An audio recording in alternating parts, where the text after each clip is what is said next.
3 or 6 town centers up there. It's a lot of berries for grabs. Indeed. This is not something that the audience can see right now, but hopefully they'll be able to see it next time. It looks great. Just trust me, guys. There's berries everywhere. Holy cow. It's a radio commentary, right? Like back in the Yes. beginning of the 20th century, this is how esports was run. It was through radio commentary, not through computers. How many berries are there? How much fruit is that with the, let's see, the mills on each of those? There's like What is double that? berry patches. 2, I want to 4, play 6 this map. No, oh it's, my it's, gosh. it's 7 berry patches. Okay, quick math. 7 berry patches, each of those containing 7 berries each, which is 49. 49 times 250 is, wait That's for it. 12,250. Yes. I used my calculator. That's cheating. Gee, Okay. you think I just rattled that number up? Not at all. Like, come on, you gotta use your head. It sharpens the brain to do the math in your head. Okay. Well, now we know how many berries are up there, but the matter of it'll be is he still has, it all looks fun, but Absid has to control that land if they're going to use that. We say the Absid because they're the ones that are going to benefit the most from that. I don't know. If I scouted this as Wham, I would be like, this is where I'm going. I'm building stone walls and I'm going to chill up here. And there's some gold there, some relics. There's even a trading post. Yeah, trading post, that's an interesting one to bring up, because one of the things that we don't commonly see on this map, but part of the elements of the Abbasid gameplay over here, is that Abbasids do have a great trade, and this is one of those maps that can easily end up with a stalemate in late game, and should we get there, the trade is going to have an amplified importance. Well, I keep thinking this is going to be like a stalemate type of map, but we keep seeing players like have this super aggressive chop through strategy. So we'll see if that's the case here. But yeah, we could technically have some Abbasid trading late into this game over there. But Deer's down to the south, Berry's to the north, and it looks like Beastie is already starting to farm. Yeah, Beast is going for a more slower paced approach here with the English. No crazy longbow rushes with the chop through. He's going to take his time because he knows that Wam is going to take his own time. Abbasid's obviously one of the more passive civilizations in early game. You know that Wam is going to focus on the eco most likely, so Beastie can get away with the late feudal age here, focus a little bit more on sustainability on his eco by dropping farms. Yeah, I don't foresee a whole lot of pressure on this game. I think it's going to be little bit of a boom fest here for a while, because it's also very hard of like, okay, which side are you going to focus your pressure on if you're not going for a chop through? You go up to one side and they wall you out, and you're all the way out of position if they come around the other side in your base, and so it can be really awkward. Yeah, especially if you have a slow-moving army, which is a possibility with the English. So, as you said, you start moving to the north. If you're walled out, then you have to walk all the way back. It takes a lot of time. Your timings could be off, so well, that's something to consider. That's part of the reason why players, if they want to go very aggro at the beginning, just decide to chop through, because that's something that you can have pretty specific timings on, unlike walking all the way around the side only to bump into a wall. I love this comment in Twitch chat. It says those berries are just ripening there menacingly. So many berries out on the map. And he's spreading out those deer as well. As usual, as you said, we have seen an uptick of that. It's not something that was pretty common before the patches. It's something that has had an amplified importance and popularity recently. Yep. And let's see, what's he building there? Is that a house or a... Can't really tell what Wham's building there, but yep, both players just aging up, messing around with the deer, doing typical stuff, and okay, a stable, so he's gonna go for a little bit of raiding. Yeah, good old-fashioned horseman addition over here. Just going for a couple of those to make sure that no longbows can harass his eco. Also will secure some map control for him. Could set him up with the walls, and that could be the mind game element of this, because if Beastie is not really going to play with a massive push or like with a large commitment to army, that could set up Wham with a decent map control using the horsemen and possibly get the walls up. Now, the sacred sites are placed in a way that it's next to impossible for Wham to wall in the southern sacred site. So, sacred site is not a concern right now for Beastie, but Wham could establish some good walls early on and then just boom behind those. Yeah, the Sacred Site spawn is way different from what we've seen on these other two seeds we've seen today because, yeah, you can't just wall half the map and have both Sacred Sites. The one is, they're kind of like at an angle there in the corner. Exactly. Makes the game completely different because it's not like you're going to focus a lot on just walling off the sides and then playing for that rush the Sacred Sites style strategy that you mentioned before. In this case, it's gonna be much more passive. It's pretty much going to be one guaranteed Sacred Site for both. And if he's able to get Beastyqt to play kind of defensively, since he has a few horsemen, perhaps that'll give him the room if he wants to expand to the north, but I'm not even certain he honestly will even go up there. It looks so great, but it is very far away. Yeah, minimal aggression coming from both sides over here. Only a handful of longbows for Beastyqt, just 2 horsemen out there for Wam. They are playing very greedy games. You can tell even by the scout counts, both of them only at 1. So just full on eco right now. And you see, Wam is now moving to the northern side here, getting ready for a second TC. You want to drop a mill on those first, though. Yeah, he's going to build a TC first, though. And it looks like he's continuing to get stone, so he's going to be going for at least 3 town centers here. Yeah, makes sense, especially up against the English. You are guaranteed to be playing against at least 2 town centers, one of those being the King's Palace, possibly even 3, should the English player choose to play something like that. So 3 TCs for the Abbasids in this matchup, I think, is a minimum. And look at that. That's a nice little move here by Beastyqt. That's the choke point he set up with the house, dropping the palings out there to prevent the horsemen from touching those villagers from that side. He's going to sit there. You know, Yeah, there's a second longbow early to the south as well. That's a nice little move. Haven't really seen this before, but this is something that one can learn from Beastyqt here. How long will those stay there? Is it because he's kind of got them preemptively set up? I think as long as your longbows don't move, they stay around for a very long time, possibly even indefinitely. I'm not so sure about them, but as long as they don't move, they stay around for a long, long time. Yeah, look at that. Haven't seen that a ton. Let's see if they get caught up in it. Let's see. Here comes the horseman. That could be annoying because you will also get stunned if you run into those. And you see right now, it's not like Wam can do anything. Obviously, this is not something that could be applied to every single instance. It's not like this is the magical way to prevent horsemen or knights from raiding you. But it's a nice little touch in games where you only have a handful of enemy cavalry units potentially harassing you. Yep, and we do see a town center up there, so there we go. The gold mine of berries has been found. If you're an Abbassid Dynasty player, this is, I don't think you get any better than this. Well, that's a thing of beauty for sure. Nothing to complain about. I mean, if you would have to evaluate which was in the history of Age of Empires 4 the most effective additional town center build, this could be a good candidate for us. I mean, you can't ask for more than this. Imagine BC seeing that, like, oh my gosh, look at all these berries. Wham's up here. He's got thousands upon thousands of berries. They're ripe and ready for a pickening.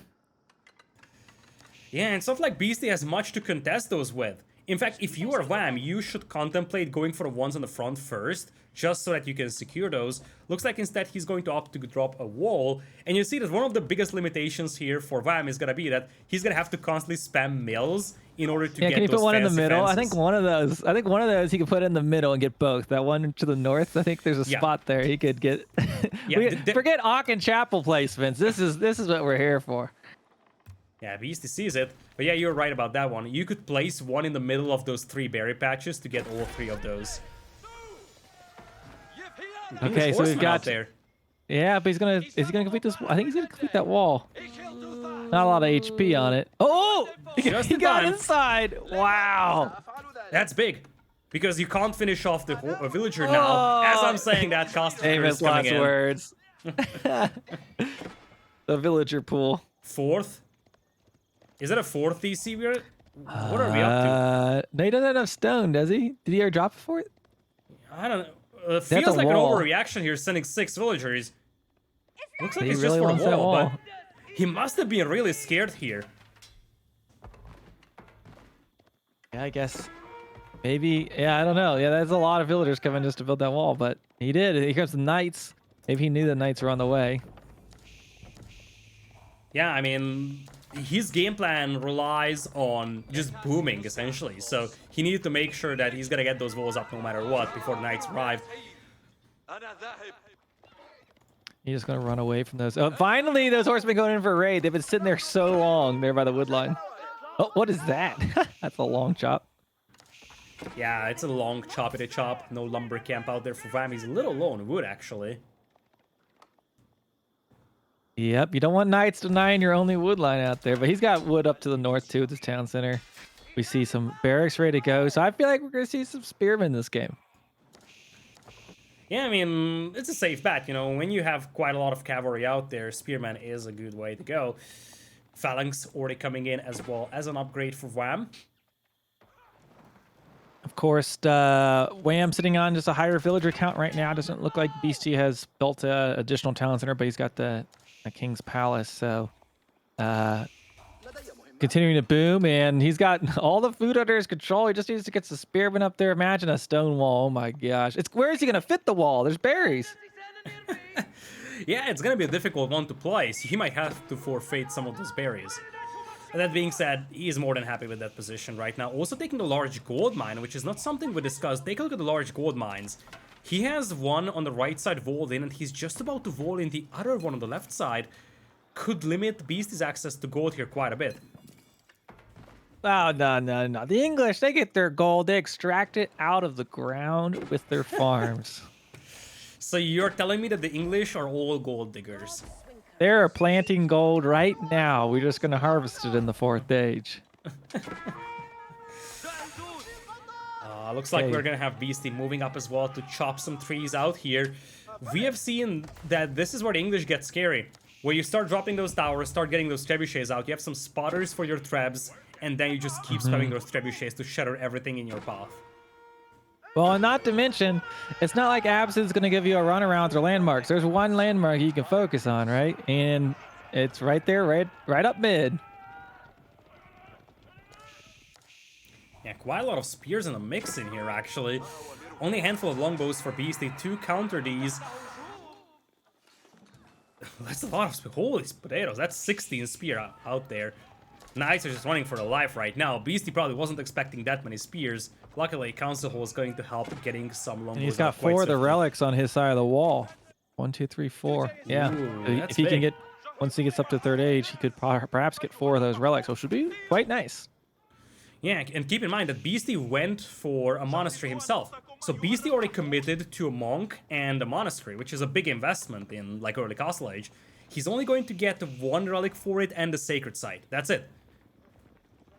Yeah, I mean, well, you pointed out earlier about the gold, like it could very much come into play, right? It looks like Wam should have plenty of gold if he could hold these sides for quite some time, but yeah, it's that chop to the middle that I really wonder about. But here come those knights. They're starting to break through, but there's plenty of spearmen there ready to deal with it. Not a ton of longbows yet.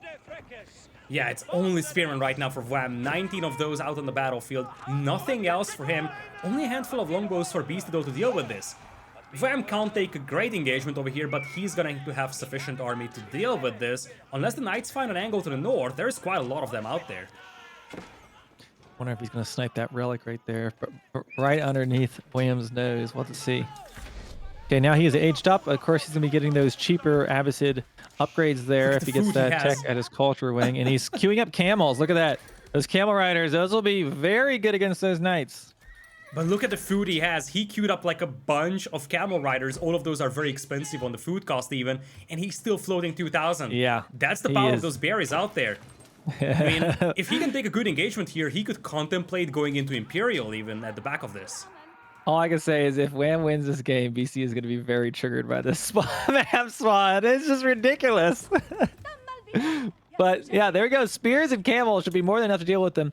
Now, by the way, the camels, they don't have a ton of ranged armor. So longbows aren't terrible built. They're not. When you're going into buildings, you're going to want knights. But those camels will be really good at fighting these knights in open field. But those villagers, where are they going to run? Through the wall to the other berries. Yeah, running circles around those knights out there, and as the camel riders are closing distance, suddenly Beastie is gonna be in trouble here, because this is a big investment that he's about to lose. He's going to lose quite a lot of these knights out here, whereas for Wam, he lost a handful of villagers, but that's it. This is a good trade for Wam, and it's just gonna get better and better. Those camels. He needs to get that camel speed, and he could really chase those things down. I don't think he's doing that quite yet. He has so much food. Yeah, and the thing is that he's using those berries quite a bit, but it's not like it's because all those berries are so close. He only used like 1 or 2 patches of those. Like, if he had safe Vols up and he would have his villagers spread out across the berries, the result would be comparable, because it's not like it's because he depleted all those berries out there. He depleted 1 extra patch, that's it. Mm-hmm. Well, I definitely doesn't have to worry about, you know, when you think about banking resources for like a farm transition, he doesn't really need to worry about that for quite some time. And we got these camels continuing to chase. It looks like he's just now getting his upgrade for his cheaper techs there. So maybe he'll start working on some of his blacksmiths. Look at the northern side. There's a red dot. And the Beast is bringing a second relic. At least he's going to yoink that. And I don't think that Wam is going to notice. He's going to pick up some villagers here. There's not enough room in that town center. And that knight just ran right on in. Yep. Yep. Most of those knights getting cleaned up, though.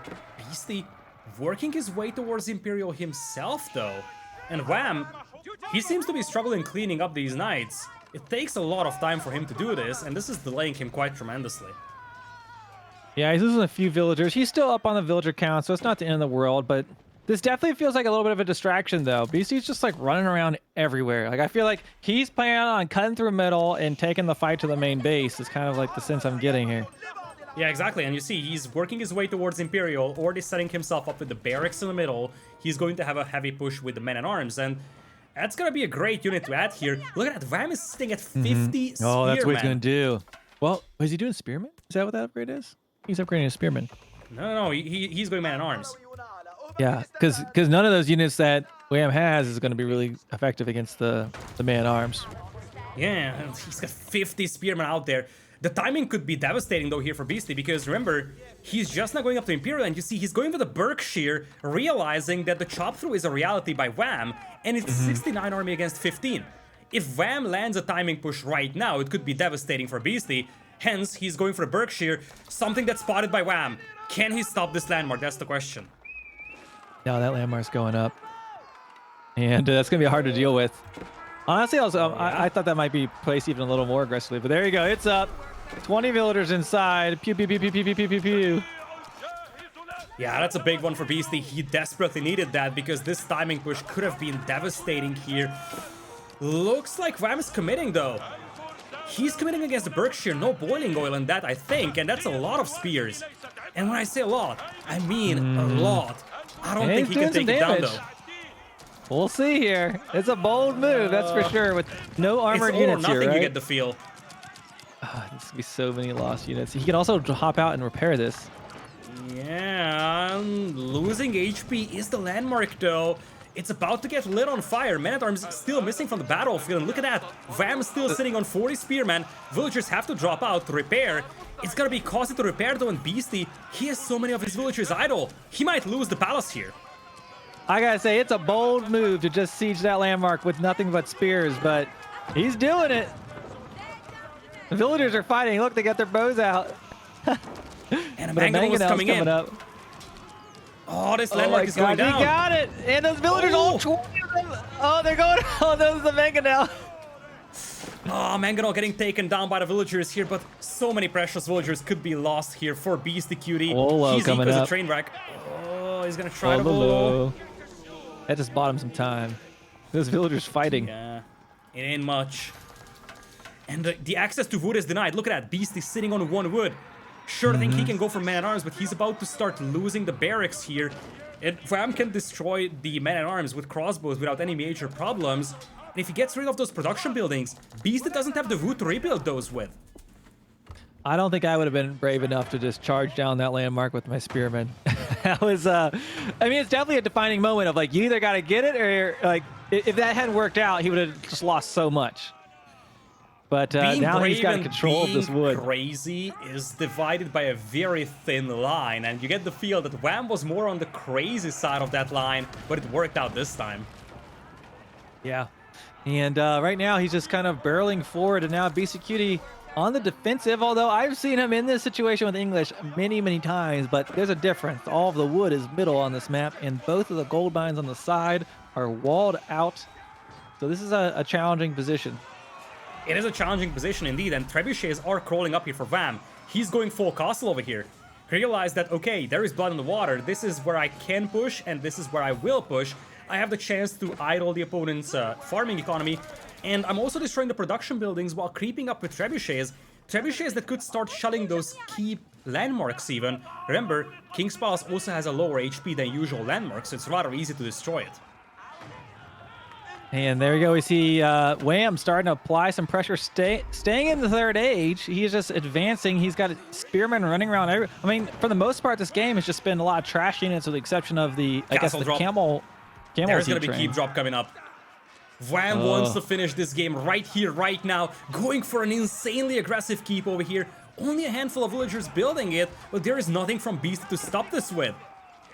Yeah, he doesn't have a whole lot of military. He has, what, 2 knights, 4 man-arms, 5 longbows. That is not enough. And those villagers are coming up, and that keep is being built. Man-arms finally starting to flood into the base of Beastyqt as he runs out of garrison space in that capital town center. This is looking very, very good for Wam there. I feel like we need to print out a picture of this berry spot. Hanging on the wall for Wam.